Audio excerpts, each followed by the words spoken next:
Why she's ignoring you isn't the real issue. How you react is. Because if her silence can shake you, then she owns you. If you pause your whole life waiting on a text that never comes, if you find yourself checking your phone more than your purpose, if one unread message makes you feel like you're not enough, then you're not living. You're chasing ghosts.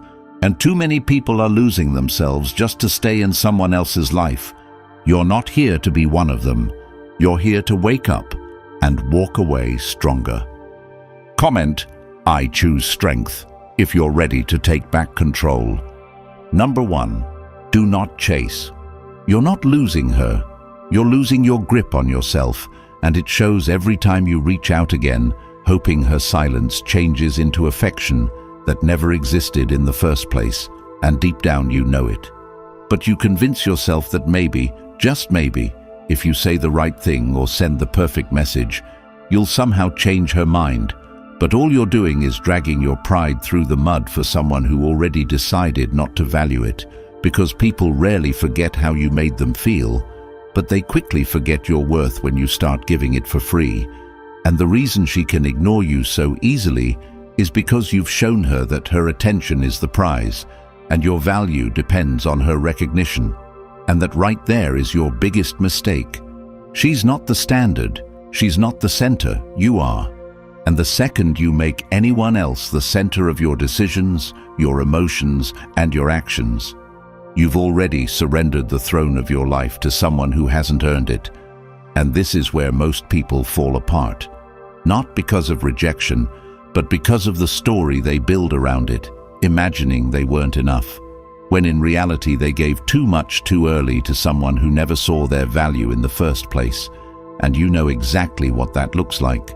Waiting for her reply, checking if she saw your message, seeing her active on socials but ignoring you, asking yourself if you said something wrong, retracing conversations in your mind like a detective chasing clues in a crime that never happened, hoping to crack a code that doesn't exist. And while you're drowning in thoughts, she's not even thinking about you, because attention breeds comfort, and comfort breeds entitlement, and that's exactly what she's sitting in, knowing you'll keep reaching out, knowing you'll stay hooked, knowing you're too scared to walk away. And that knowledge gives her more control over your emotions than you have yourself. And that's why you feel stuck. Not because she's special, but because you've allowed your own sense of peace to depend on her response. And this is where everything starts to change. Not when she replies, not when she comes back, but when you wake up and realize that chasing someone who's walking away from you is the fastest way to lose yourself completely. Because every time you chase, you reinforce the message that they're above you, that they get to decide if you're worthy, and that your time, attention, and energy are nothing more than negotiable tokens in someone else's game, and you've played that game long enough to know it never ends well. You always lose, and even if they respond, it's out of boredom, not respect, and you'll feel it in the way the conversation goes cold again, in the way they take hours to reply, in the way your excitement dies a little more every time they treat you like a backup plan. And the reason it hurts so much is because deep down, you know you deserve more, but you're too afraid to walk away from what you've attached your identity to, and that fear is the real prison. Not her silence, not her rejection, but your belief that she has something you need to feel whole, and the only way out of that prison is to break the cycle completely, to decide right now that you're done waiting, done chasing, done proving your worth to people who can't see it, done explaining your intentions to people who don't care, done bending over backwards for temporary attention. And that decision doesn't come with closure. It doesn't come with an apology or understanding. It comes with a deep, quiet resolve that says, I'm no longer available for people who treat me like an option. And that's what Stoicism teaches. Not to be cold, but to control what you give your energy to. Not to be passive, but to take power over your reactions. And when you stop chasing, you begin to rebuild what they ignored. The parts of you that you put on hold for their approval, the goals you postponed while waiting for a message, the passions you abandoned while scrolling their stories, the confidence that shrunk every time they left you on read, and you rebuild it by redirecting every ounce of that wasted attention into your purpose, into your fitness, into your finances, into your peace, into your silence. Not the kind that begs for her to notice, but the kind that speaks for itself, that says you're too busy growing to entertain anyone who's unsure, too focused to follow breadcrumbs, too high value to beg. And when you live that way, you change not only how people see you, but how you see yourself. Because confidence doesn't come from being chosen, it comes from choosing yourself over and over again, even when it's hard, especially when it's hard. Because the ones who stop chasing aren't heartless. They're focused, they're grounded, they're done proving things to people who never deserved to see their heart in the first place. And the truth is, the most dangerous man is the one who doesn't chase, not because he's playing games, but because he's mastered himself so fully that he no longer needs approval to feel complete. And that man, he doesn't wait on texts, he doesn't argue to be understood, he doesn't beg to be kept, he simply walks, and the path he walks becomes his empire, not built on attention, but on action, not on validation, but on value, not on love from others, but on the love he's rebuilt within, brick by brick, goal by goal, habit by habit, until there's nothing left to prove, only things to build, only peace to protect, only standards to maintain. And if she doesn't see it, that's fine. You're not here to be seen by everyone. You're here to see yourself clearly enough to stop chasing people who don't even look back. And what's left is someone who no longer trades peace for company, who no longer explains boundaries to people who benefited from crossing them, who no longer keeps doors open for people who walked out without looking back. And if you're ready to lock in that level of clarity, the Stoic relationship blueprint is the tool you've been missing. This isn't just a book, it's a manual for self-mastery, a sharp guide filled with timeless Stoic principles, crafted specifically for men navigating the emotional chaos of modern relationships. And now that it's available as an audiobook, there's no excuse to wait. You can listen to it while walking, training, driving, or clearing your head, and each chapter will pull you deeper into the version of yourself that no longer begs, no longer breaks, and no longer bends for anyone who doesn't see your worth. It's a blueprint you'll return to for life, always accessible, always yours, because when the emotions get loud and the world gets confusing, this is the knowledge that brings you back to center. Click the link in the comments and completely transform your life. Number 2, let her feel your absence. The hardest part is not that she's gone quiet, it's that you're still loud inside, asking questions she'll never answer, replaying every word you sent, analyzing what emoji you used, wondering if you were too eager or too cold, trying to decode behavior that doesn't deserve your time in the first place. And while you're caught in a mental loop, she's already on the next thing, laughing with people who aren't wondering where they stand. And the truth is that the more you try to understand why she pulled back, the deeper you lose sight of what really matters: your peace, your presence, your purpose. Because silence doesn't need an explanation, it already is one. And while you search for clarity, you don't realize you're giving her something far more valuable than words: your energy. And energy is attention, and attention is validation, and validation is power. And the more you keep her at the center of your thoughts, the more she feels in control, even if she doesn't reply, even if she forgets to respond, even if she ghosted you coldly. She still knows she's taking up space in your mind, and that's what most people want. Not connection, but control. Not presence, but power. And the moment you remove that access, everything shifts. Not because she changes, but because you do. Because the second you stop checking if she watched your story, the second you stop wondering if she's testing you, the second you stop living in her orbit, hoping she gives you attention again, that's the moment you take it all back. The attention, the control, the strength. And that's not done by texting her how you feel or demanding clarity. It's done by choosing silence. Not empty silence waiting to be noticed, but powerful silence filled with growth, filled with action, filled with the discipline to rebuild the parts of you you lost while trying to win someone over who didn't even know how to value you.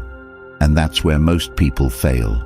They try to hurt back. They try to make her jealous. They try to post quotes and pictures to spark a reaction. But all that does is show her she still has your mind wrapped up in her absence. And that's not strength. That's dependency disguised as confidence, because real strength is being unreachable, not physically, but emotionally, being so invested in your journey that her distance doesn't create a reaction, because you're not trying to teach her a lesson, you're too focused on learning your own, and that lesson is this. Not everyone who leaves deserves to return. Not everyone who goes quiet deserves a response. And not everyone you wanted is meant to be part of the version of you that's coming, the version that doesn't panic when they pull back, that doesn't need reassurance to sleep at night, that doesn't confuse availability with value. And the only way to become that version is to let people feel the absence they created, not by closing the door on them with anger, but by closing the door gently, completely, and with peace. Because peace is the ultimate sign that someone no longer controls you, and peace is what happens when you stop needing closure from people who never gave you clarity, when you stop seeking apologies from people who knew they hurt you and chose not to care, and when you stop holding on to potential instead of patterns, because her ignoring you isn't the real insult. The real insult is what you do to yourself in response, how you put your life on hold for someone who didn't even ask you to wait, how you shrink your greatness to fit into her indifference, how you accept crumbs because you're afraid the whole cake might never come, and that fear is what keeps you trapped, not her. And it ends the moment you say, no more, not just to her, but to the version of you that allowed this cycle to continue, to the mindset that mistook attention for love, to the habit of confusing being chosen with being valued, and that new version of you. That version doesn't sit around hoping people remember what they forgot. That version wakes up and builds, trains, heals, learns, grows, works, and most importantly, disconnects, because disconnection isn't cruelty, it's clarity. And in that clarity, you'll see things you were blind to before, like how her silence was actually a blessing, a filter, a message from life telling you she wasn't aligned with where you're going. And when you finally stop chasing, when you stop reacting, when you pull all that misplaced energy back into your goals, your fitness, your discipline, your vision, you don't just feel better, you become better, and the people who ignored you, they start to notice. Not because you tried to prove something, but because you became someone unrecognizable, someone untouchable, someone they never imagined you could be, and by then it's too late. Not because you're being petty, but because the new version of you no longer fits with the energy that once confused silence for power. And the only way to become that version is to let them feel your absence, not as revenge, but as evolution, not to win them back, but to win yourself back, completely, permanently, relentlessly. Number 3. Power comes from walking away. You think staying proves you care, but staying in what's disrespectful doesn't prove love. It proves fear. Fear of being alone, fear of being forgotten, fear of not being good enough to attract better. And every time you stay where you're not valued, you prove those fears right. And while you call it patience or hope or love, it's really avoidance of the truth. And the truth is, when someone knows they can treat you as an option and still keep you close, they have no reason to change, and the longer you stick around trying to earn their respect, the more they learn to live without giving it. And this is what most people never understand. Power is not in trying harder. It's in walking away sooner, not because you're quitting, but because you're no longer negotiating with someone who already showed you their priorities. And if you still think leaving means losing, you haven't left for the right reasons yet, because real loss is staying where you're unwanted, silencing yourself just to be tolerated, shrinking your needs to keep someone comfortable. And the power of walking away isn't in making them miss you. It's in finally choosing yourself so completely that their opinion no longer has the power to define you. And you don't walk away with noise. You don't explain. You don't prove. You don't try to spark regret, because the moment you need their reaction to validate your exit, you haven't actually left. You're just testing the door, and power begins when that door closes behind you and you keep walking without looking back, without waiting for them to notice, because you didn't walk away for them. You walked away for the part of you that finally woke up and realized that loyalty means nothing when it's one-sided, and attention means nothing when it's transactional, and effort means nothing when it's not matched. And if that stings, good. It means you still care. And that care needs to be redirected inward, because the longer you wait for someone to respect you, the longer you delay learning how to respect yourself. And here's the part that changes everything. You don't gain strength by staying. You gain strength by letting go, by choosing peace over potential, clarity over confusion, purpose over people. And this isn't bitterness, this is growth. Because growth is learning to stop begging for love in places that feed your insecurity. Growth is no longer asking why someone lost interest, and instead asking why you're still trying to earn it. Growth is learning to walk into your future without dragging the weight of people who don't want to be there. And yes, it hurts. It hurts because you made space in your heart for someone who was just passing time. You made plans around someone who only made excuses. You built expectations based on words that never had the intention to be honored. But that pain is also the gift. It's the teacher, and when you walk away, that pain doesn't go to waste. It turns into the fuel that rebuilds you, the clarity that recalibrates your standards, the wisdom that keeps you from ever settling again. Because once you've walked away from what drained you, everything that follows has to match your healed version. And that's where you start becoming powerful. Not when you get attention, but when you no longer crave it. Not when they come back, but when you no longer care. Not when they apologize, but when you no longer need it. And that power doesn't come from rage or revenge. It comes from detachment. And detachment isn't about not feeling. It's about not allowing those feelings to dictate your direction. It's choosing to honor your value, even if others never see it. And if they do try to come back, it won't even matter. Not because you're trying to hurt them, but because the version of you they had access to no longer exists. The version that waited, overthought, stayed available, chased, tolerated.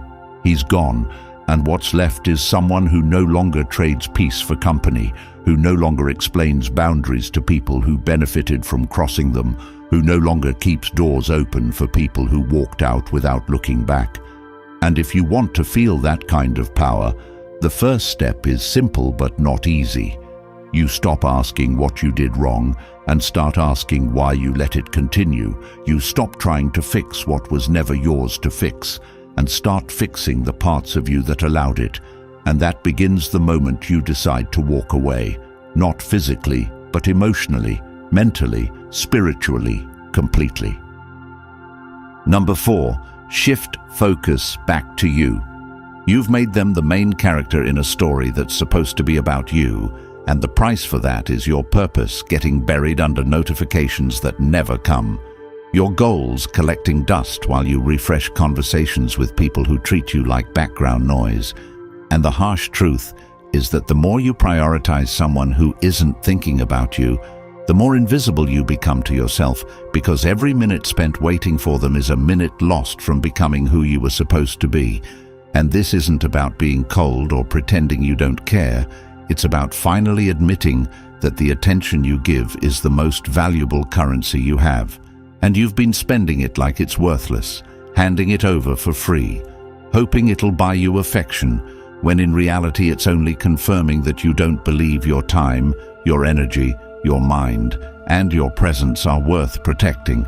And if you keep living like this, checking your phone every few minutes, scrolling through their social media, looking for signs that maybe they still think about you, then you're not living at all.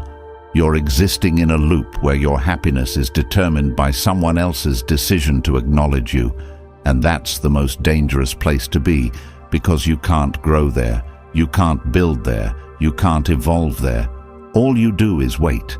And while you wait, life doesn't pause. Your potential doesn't pause. Your dreams don't pause. They just pass. And if you really want to win, if you really want to feel what it's like to be respected, admired, and chosen, you have to stop looking at them and start looking in the mirror. Ask yourself why you made someone your priority when you weren't even on their list. Why you put your journey on hold for a maybe. Why you let their silence get louder than your own voice. And until you answer that honestly, nothing will change, because you're not dealing with a relationship problem. You're dealing with a self-respect problem, and the solution is to pull all that attention you've been giving away and reinvest it into you, into your health, your skills, your business, your vision, your mind. And this isn't just advice, it's survival, because the world does not slow down for the distracted, and you've been distracted for too long, trying to maintain connections that only exist when you chase. And it's time to stop asking what they're doing and start asking why you stopped doing everything that once made you feel alive. When did you stop reading? When did you stop training? When did you stop planning your future and start waiting on people to validate your present? And you tell yourself you're just being patient. But deep down, you know it's not patience, it's avoidance of the gym, of your goals, of the loneliness that creeps in when you finally let go of people who don't serve you anymore. And the only way out is through, not through them, not through fixing the relationship, but through rebuilding your focus until the only person who can disappoint you is the one in the mirror. Because once your days are packed with purpose, there's no room for begging, there's no space left for waiting. There's no time to care whether they reply, because your calendar is already filled with your mission. And that's what flips the power dynamic. Not ghosting back, not playing games, but becoming so locked in that you genuinely forget to check if they watched your story. Because you're too busy writing your own. And people feel that shift. They feel when your energy is no longer chasing them, when it's no longer available on demand. And it forces them to look at themselves. Not because you told them anything, but because you finally stopped trying to convince them of your worth and started living like someone who already knows it. And that's when they notice, not because you forced them to, but because the version of you they used to ignore is gone, and what's left is someone they can't reach, someone they no longer feel entitled to, someone who doesn't need their presence to feel whole anymore. And the beauty of this shift is that you don't need anyone to co-sign it. You don't need a round of applause. You don't need them to regret losing you. You just need to keep showing up for yourself every single day, like your life depends on it, because it does. Because all those dreams you buried under missed calls and text messages deserve to be resurrected. And every time you start to slip back into the mindset of waiting, remind yourself of the life you're missing while you do. Remind yourself that the version of you who's successful, focused, respected, admired, and fulfilled isn't spending his nights wondering why someone didn't text back. He's too busy building, too busy learning, too busy leveling up, too busy living. And that version of you, he's not far away. He's waiting on the other side of your distractions. And the only way to reach him is to stop making people your purpose and start making purpose your people. Surround yourself with actions that serve you, with routines that grow you, with environments that respect you. And once you do that long enough, you won't even have to shift focus back to you. It'll stay there, because nothing outside of you will be strong enough to pull you off track again. Number 5, become untouchable. You don't become untouchable by pretending not to care. You become untouchable by rebuilding yourself so completely that what used to break you now teaches you. What used to distract you now reveals you. And what used to consume you now fuels you. And the reason you felt weak is because you've handed people power over your peace, allowed their presence to define your value and their absence to define your mood. But the shift starts the moment you realize no one gets to regulate your self-worth unless you give them permission, and you've been giving that permission far too easily to people who can't even manage their own emotions, expecting them to be responsible with yours. And if you're still checking for a text, hoping for a comeback, waiting for signs that they still care, then you're not untouchable. You're emotionally rented, and your peace is on lease to people who never earned ownership in the first place. And what you need to understand is that the strongest version of you isn't the one that gets everyone's attention. It's the one that doesn't need it. It's not the one who knows all the answers. It's the one who doesn't get rattled by not knowing. It's not the one who is always happy. It's the one who remains steady when nothing is. And becoming that version takes sacrifice. Sacrificing the need to be liked, to be chosen, to be validated, to be understood by people who never really saw you clearly to begin with. And this is where most people break. They spend years molding themselves into something digestible for others instead of becoming something unshakable for themselves, trimming their edges, hiding their opinions, dulling their fire just to be more accepted. And in doing that, they lose their identity, and they wonder why nothing feels solid, why every connection feels temporary, and it's because they're wearing a version of themselves that doesn't even fit. But you can't be untouchable while playing roles to make others comfortable. You become untouchable when you stop needing to explain yourself, when you know that silence isn't awkward, it's powerful, when you know that rejection isn't personal, it's redirection, when you stop reacting and start responding, when you stop waiting and start creating, when your value is no longer tied to who stays or who goes, but to who you are when no one is watching. And the path to that doesn't look glamorous. It looks like discipline. It looks like getting up early when no one is clapping. It looks like pushing through workouts when no one's watching. It looks like turning down easy attention to stay committed to your purpose. It looks like building habits that compound into standards so high that anyone who doesn't bring peace, purpose, or progression doesn't even get past hello. And most people won't get that version of you.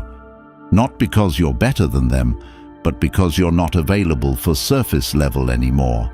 Because when you become untouchable, you don't chase connection, you create alignment, and alignment never needs to beg. It never needs to explain. It simply attracts and filters at the same time. And that's why the new you won't be understood by the people who only knew the old you, the one who used to chase, who used to settle, who used to beg. And when they see that change, they'll either rise to meet it or distance themselves from it. And either way, you win, because now you're too focused on becoming unbreakable to entertain what's easily lost, too focused on inner peace to be shaken by outer drama, too focused on your direction to be confused by their indecision. And from that place you begin to attract differently, think differently, move differently. You stop tolerating disrespect in silence. You stop explaining why your standards exist. You stop entertaining conversations that don't edify your mission. And the best part is that the more untouchable you become, the less you need to say. Because your presence alone carries weight. Your discipline speaks before your words do. Your lifestyle becomes louder than any argument you could make, and the people who used to overlook you now look at you and wonder what changed. And the truth is, you didn't change to get noticed. You changed because staying the same was killing you, because you were tired of betraying yourself just to be tolerated, because you were done accepting attention as a substitute for effort, and now the new you doesn't get attached to potential. You watch actions, not promises. You value time, not convenience. You respond with clarity, not emotion. And that version of you, the untouchable one, isn't concerned with proving anything to anyone. Because the only validation that matters now is the one that comes from your own reflection, the one you've earned through sweat, through isolation, through growth, through letting go of who you thought you had to become who you were born to be. And you'll know you've become that version when peace is your default, when silence feels better than chasing, when progress feels better than being wanted, when self-control feels better than being right, when solitude feels better than being surrounded by noise. And if you're not there yet, keep going, because every rep you push through, every book you finish, every distraction you say no to, every night you choose work over comfort, every morning you get up when no one's looking, it all adds up. It all becomes the layers of the version of you that nobody can touch. Not because you're perfect, but because you're principled, and principles can't be manipulated, they can't be seduced, they can't be guilt-tripped. They either align or they don't, and if someone doesn't align, they don't get access. Simple. And the longer you live by that, the stronger you become, until you realize that the greatest revenge is never proving them wrong. It's becoming so right within yourself that they don't even get a response, because you're already too far ahead to look back, too full to be chasing empty, too committed to your own journey to detour for someone who couldn't even stay consistent. And when you reach that point, you've become what they feared: unreachable, unshakable, untouchable. If you're tired of giving everything and getting nothing, if you're done letting people play with your value while you silently shrink yourself just to be kept around, then now is the time to reclaim your power. Society wants you weak, distracted, emotionally dependent, always chasing, never leading. It doesn't want you thinking clearly, living purposefully, or walking away with strength. That's exactly why the Stoic relationship blueprint exists, a brutally honest, life-shifting guide for men filled with timeless Stoic principles that will tear the blindfold off and show you how to stop chasing, start building, and never get played again. And now, it's in audiobook form, so you can listen while you walk, train, grind, or reset your focus. No excuses, no waiting, just wisdom that sticks with you forever, because once you own it, it's yours for life. It's linked in the comments. Hit like if this message shook something in you. Subscribe if you believe more men deserve to hear the truth. And comment, "I take back control," if you're ready to grab the book and never be the same again.